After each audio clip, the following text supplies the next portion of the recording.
চলুন আজকে বানিয়ে নেওয়া যাক আমাদের সবার পছন্দের দই কাতলা।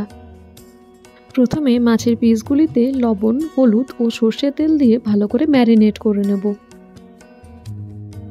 এরপর কড়াই গরম হলে মাছের পিসগুলি দিয়ে হালকা করে ভেজে নেব, কারণ দই কাতলায় মাছটা বেশি ভাজার দরকার নেই। অন্যদিকে দই কাতলার জন্য মিক্সিং জারে মৌরি, চারমগজ, কাজু আর পোস্ত দিয়ে একটা পেস্ট বানিয়ে নেব।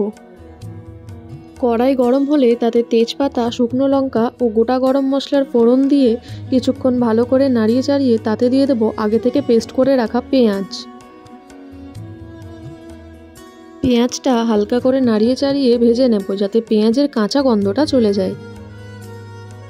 এরপরে তাতে দিয়ে দেব আদা রসুন বাটা। আবারও সেগুলো ভালো করে মিশিয়ে নেব।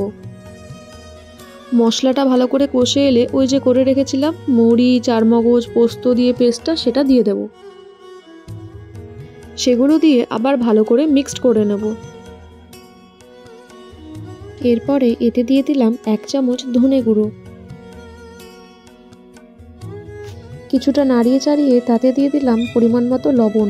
লবণ দিয়ে ভালো করে আবার মিশিয়ে সেটাতে দিয়ে দিলাম আগে থেকে ফেটিয়ে রাখা টক দই। দই দেওয়ার সময় অবশ্যই ফ্লেমটা লো টু মিডিয়াম রাখবেন। এরপর ভালো করে সবটা আবার মিশিয়ে নেব। দেখুন মশলাটা পুরোপুরি কষে এসেছে। এবার দিয়ে দিলাম পরিমাণ মতো জল। ভেজে রাখা মাছগুলো এবার একে একে এভাবে দিয়ে দিন।